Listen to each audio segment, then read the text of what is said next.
everyone. Welcome to this new episode of CCIR Student Spotlight Series, where we showcase some of the work our past students have done. I'm Ingrid. I'm an outreach coordinator here at CCIR, and it is our pleasure to have Winnie with us today, who is one of our Future Scholars students. To start things off, Winnie, could you tell us a little bit about yourself, where you're from, what you're in school, and a little bit about the course you took? Oh yeah, sure. It's my pleasure to be here. My name is Yashaswini Hemananda, and I'm 17 years old, and I'm from Tokyo, Japan, but my family's from India.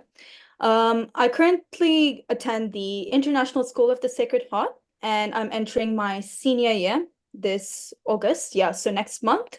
And my academic interests include biology and mathematics, but more of the biology side. And if I were to be more specific, I really like studying about cellular biology related concepts. And the academic subjects that I take at school are, for next year at least, are AP Biology, AP Chemistry, and AP Calculus BC. And I'm hoping to pursue a career in research in the future. So yeah, that's a little bit. Perfect. Thanks for Yeah. sharing. Could you share a little about what made you interested in this topic and what made you seek out this program with CCIR? Oh yeah, sure. Just give me a minute. Yes. So I'd say my interest in like biology specifically started in grade 10. That's when I really started considering biology seriously.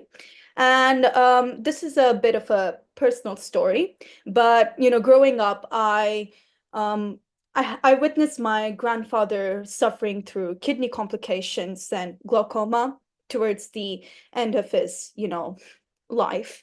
And seeing that kind of made me contemplate my career path. So I really wanted to go into research to help people out by finding cures to different diseases. So, no one had to suffer like my grandpa.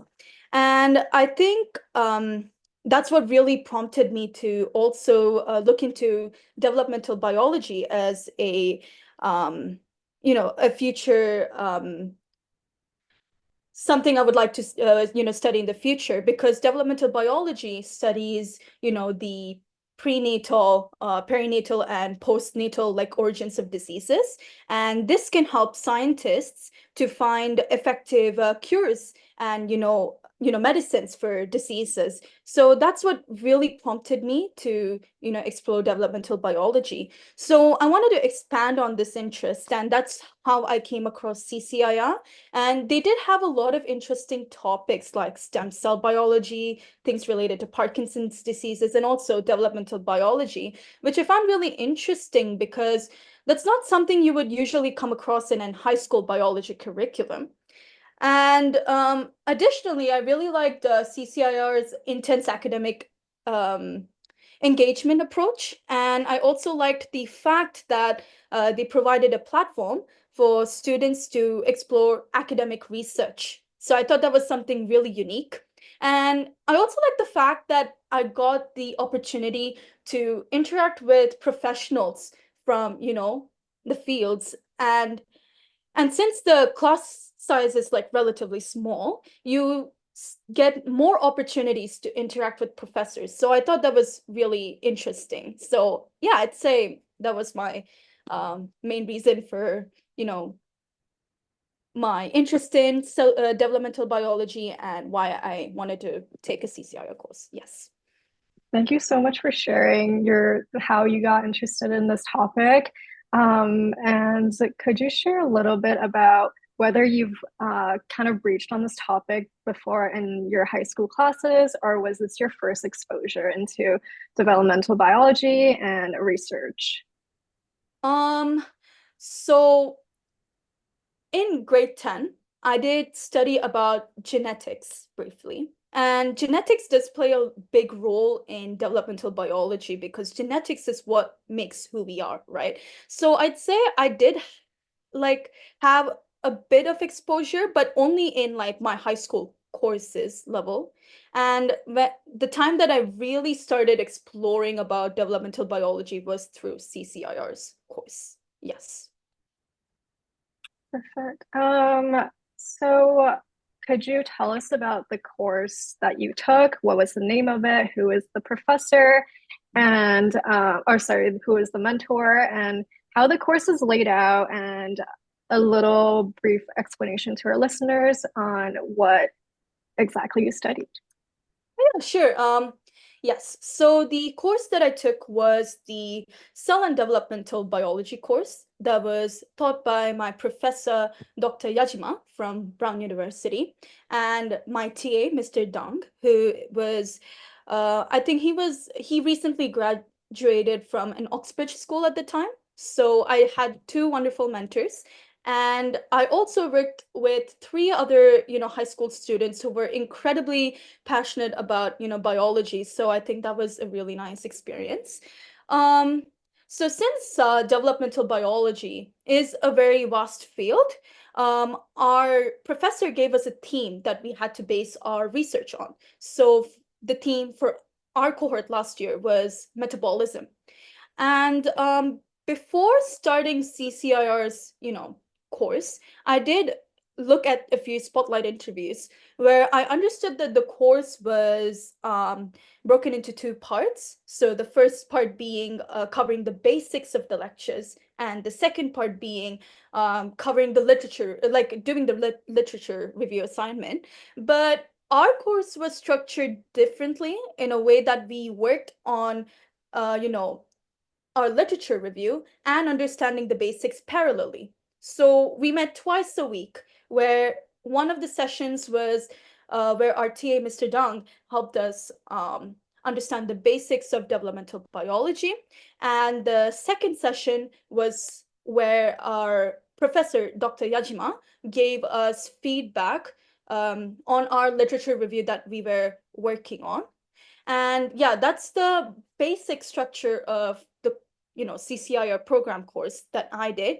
And to explain what developmental biology is, I would say it's the how different cellular interactions can influence the formation of our cell structure, and define cellular functions of that organism. And and this is like studied throughout the entire life cycle of the organism.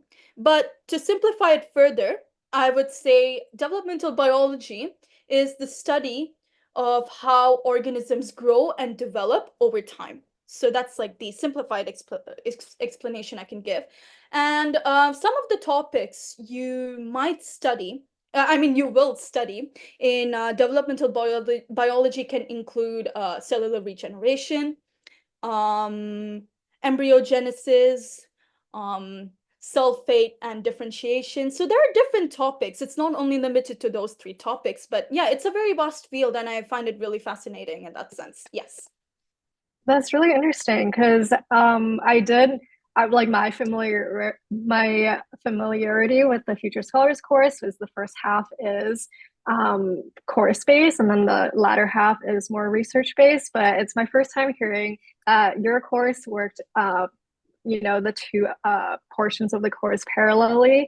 And for your theme of metabolism, is that something that you and your course mates just decided before you started, or did you guys show more interested in this side of developmental biology, and how was that set, or how was Okay. that theme set?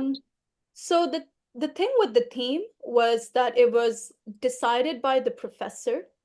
So the Mhm. metabolism theme was decided by the professor. But the thing was, we were given that leniency of, combining metabolism with other, things that you were interested in that field. So what I did was, at that time, I was really interested in genetics. So I combined my research. So my research combined epigenetics and metabolism together to study how, neural tubes are formed. So it's like you can combine different things kind of thing, but you have to base that research mainly on metabolism. That was the That focus. Yeah. makes sense because of how vast the, developmental biology is as a topic. Yes. So I Yes. think it really helped you and your classmates narrow down on a more uh, narrowed like thing to research. Oh yeah, definitely, So definitely. yeah, Yeah. yeah. So now we're going to shift into your specific research project. Could Yeah. you tell us the title of your research paper and what your paper was about and what you hope to find with your research, Mhm. and also how you decided on this final research topic throughout the progress of your course? Okay. Um, yeah.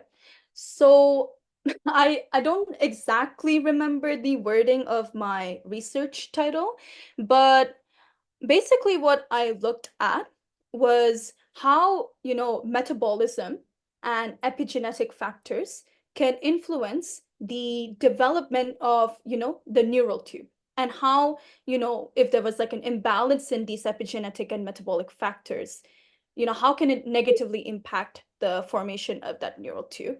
So I think, to understand what I've done, like in my research, I think I would explain the, key terms that, are important for the research. So I'll first define what epigenetics is.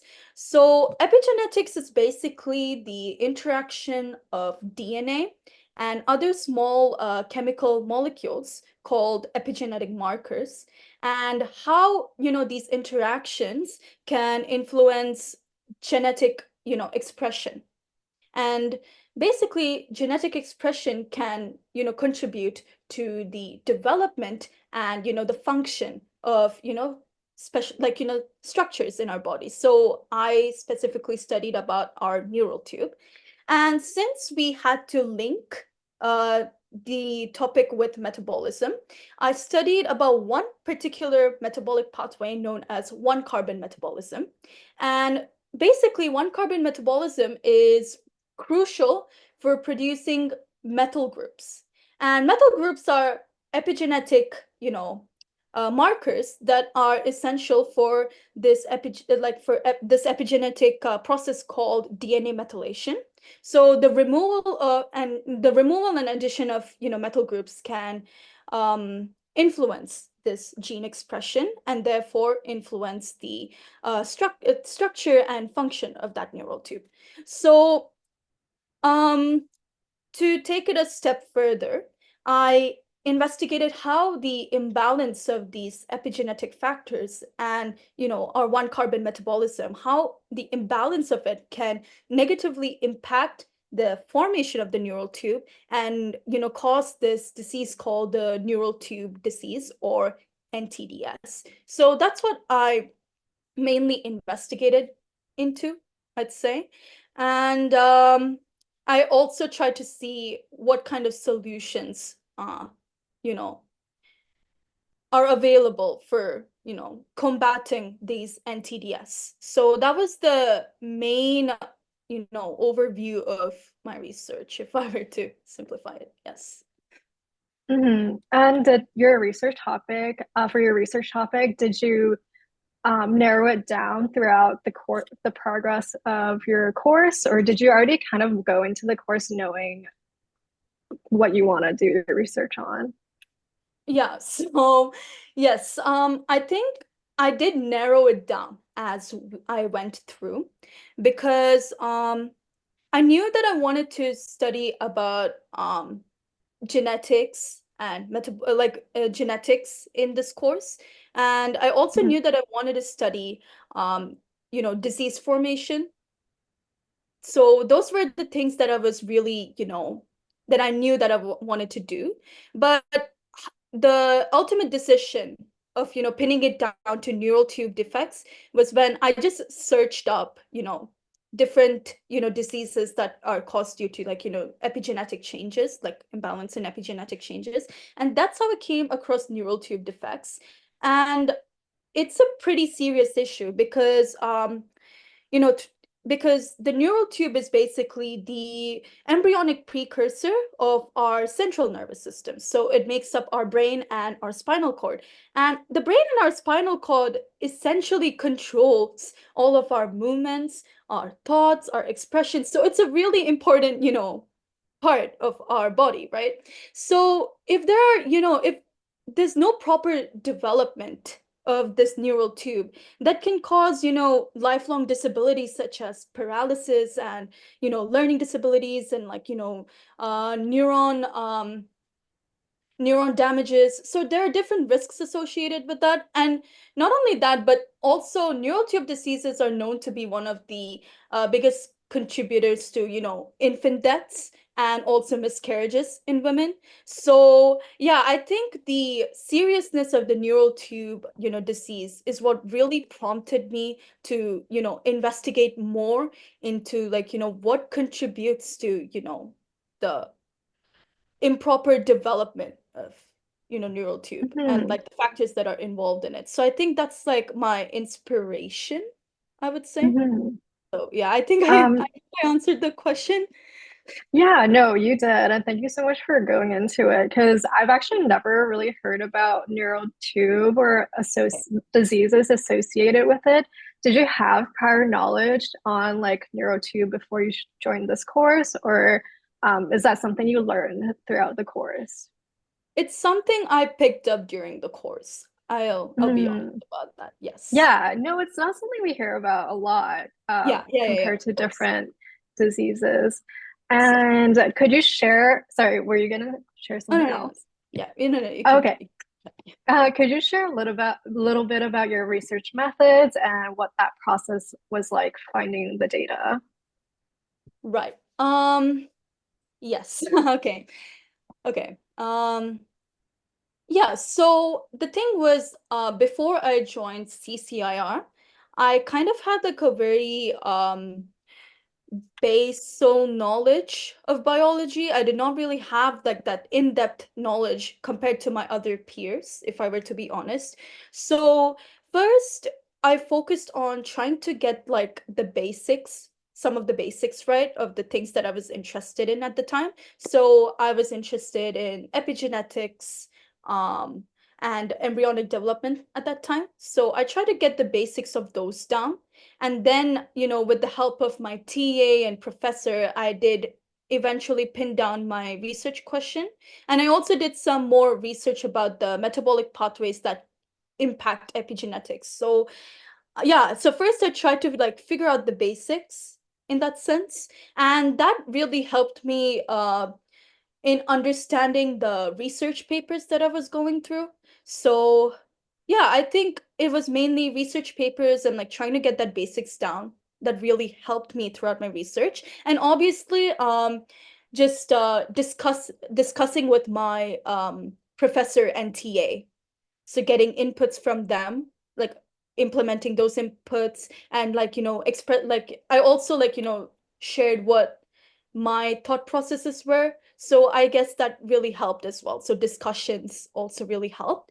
And also another thing I found really helpful was that my parents, my dad, for example, he's not, you know, into biology and like he has no clue about any biological processes, right? So I try to, see if I could like, try to explain those concepts to him in a way that he understands to see if I also got, that understanding to begin with. So yeah, a lot of discussion with professors, TAs, my parents, and just like, reading a lot of research papers.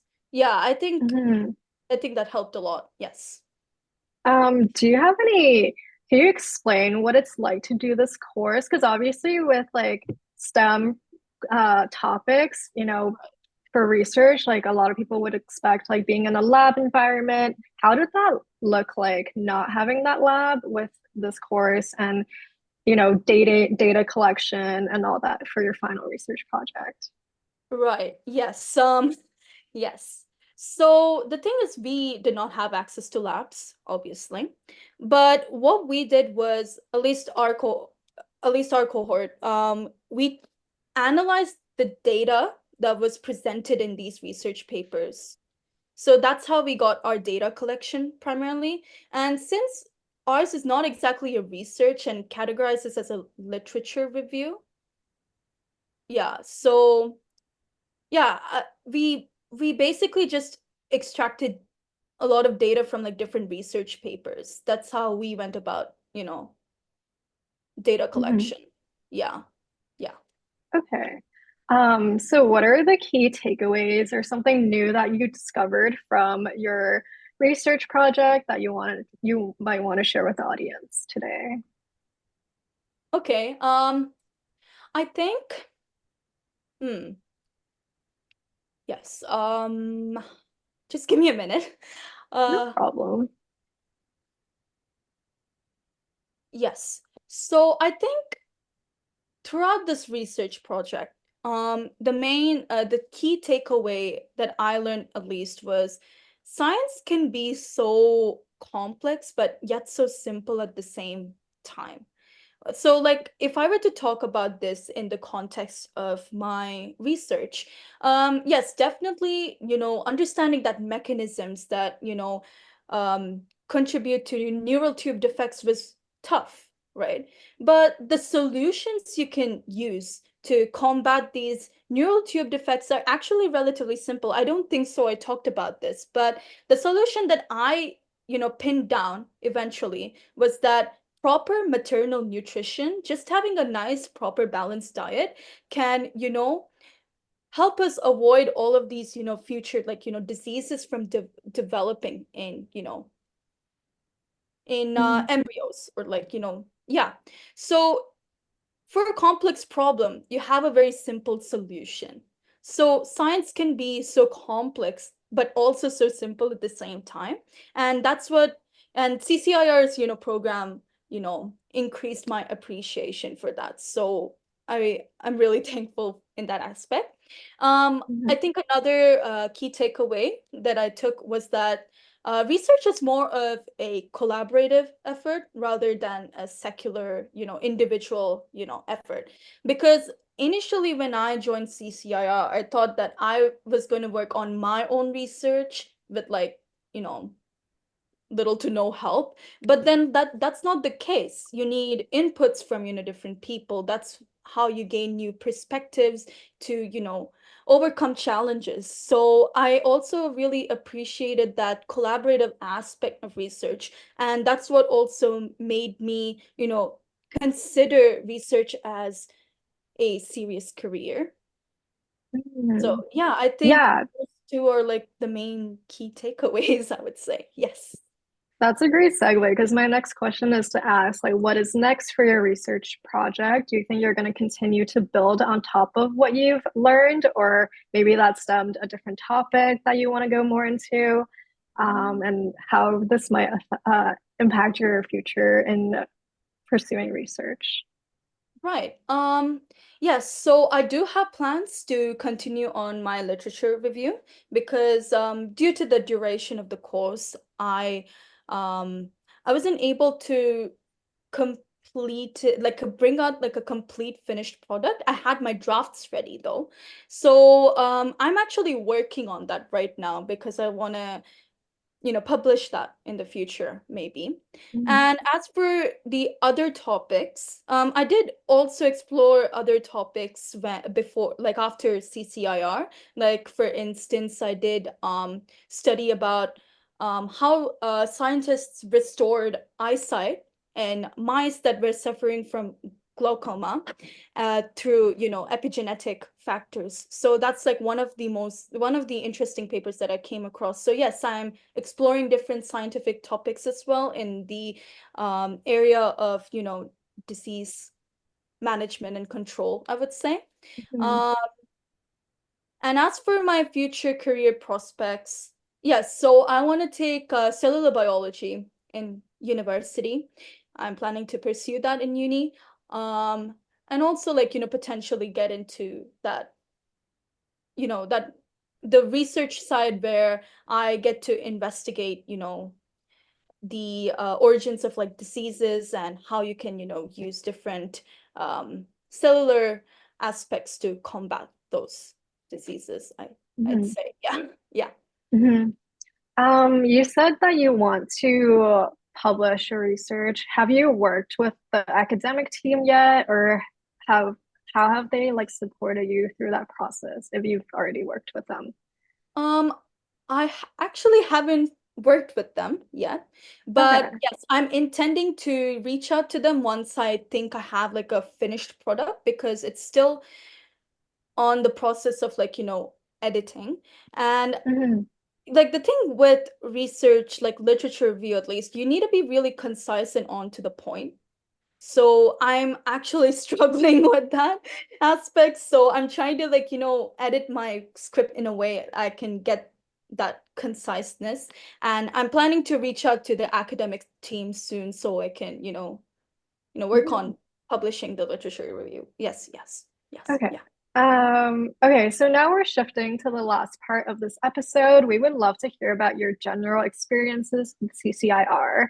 And I guess to start things off, what were your general experiences with the program, and what was it like doing a high level research project like this as a high school student?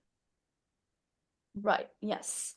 Okay, so the main highlights, I would say. So one thing I really enjoyed about the CCIR course was how interactive it was. So it was not just the professor or TA that was like, lecturing you about these, different topics, but it was rather like, a discussion-based session where students and professors exchange ideas and thoughts on the different topics. So I think that was really nice. And like I said, it was a very collaborative process. So not only did the TA and the professor judge my work, the other three high school students that I worked with also, judged my work and gave me feedback, and I also did the same. So I really liked that collaborative approach and that very interactive, approach that CCIR courses had. So that was really fun. I'd also say that the professor and TA are super helpful. They're really approachable. I never really hesitated asking them questions. That was really nice. And yeah, and they also helped me in digesting the material that I was studying. So yes, I did my own research at the same time, like did my own study of the basics, but they also helped me in understanding what was going on. So I found that really helpful. And initially, I was pretty scared of this whole like, research process. I found it really daunting, but due to that, collaborative effort and that interactive, nature of the course, I found the research process to be more enjoyable and less daunting, I would say. So I really liked that aspect. Um, Also, I was like pretty lucky enough. I was like lucky enough to receive a recommendation letter from my professor and everything. So I think that was also one of the good things I got from the program. And obviously, like apart from my topic, I also got to learn about peers, like what researching. Other one was studying about, and the other one was studying about like aging mechanisms. So those were some really interesting topics as well that we covered. So it I learned about other topics, and I am pretty interested in going into more depth as well on those topics. So yeah, some exposure to topics that are, different from yours. That was really good as well. So yeah, all positive Mhm. experiences. Mhm. Yes. That's great to hear. And I think it's like that's one thing that differs like a future scholars program from the one-on-one mentorship program. You get to kind of hear about different ways to learn your topic and learn from your peers as well. So I'm really happy that you had a good experience with that. And for my last question for you, do you have any advice for our listeners or students who are interested in the programs we offer here? Would you share anything about the value you received from doing this program as a high school student? Like, I think this is very generic advice, but I think having good communication with your professor and TA is very important. I think that really helps you in understanding what you're studying, and you gain more perspectives from that side. So yes, I really stress upon that communication factor. Yes, that's one thing. The other thing, like I said, I discussed the papers with my parents who have little to no knowledge in biology. I think that's a really good way of, checking what you understood from the research paper. So, because like if you are able to explain it in simple terms, that means you understand the topic yourself. So I think having that discussion with people who are not really familiar with the field that you're researching on is also really helpful. Think the other one might be the one thing I really wish I did was probably having more interactions with your peers. Like, yes, we did interact in the meeting sessions, we shared our ideas, but I kind of wish we had like that more of a connection outside of class. That was something that was a bit lacking in our cohort. But I think making friends and getting their perspectives on stuff and like working on your projects together also is pretty helpful in that sense. So yeah, I think pretty generic advice, but it works. It works 100% of the time. Yes. Okay. So that would conclude our episode today. Thank you so much, Yashaswini, for joining us and sharing your experience with our listeners. And congratulations on completing this program. I wish you the best of luck with, finishing up your paper and all your future research endeavors. Thank you. Thank you. Thank you. Thank you for having me.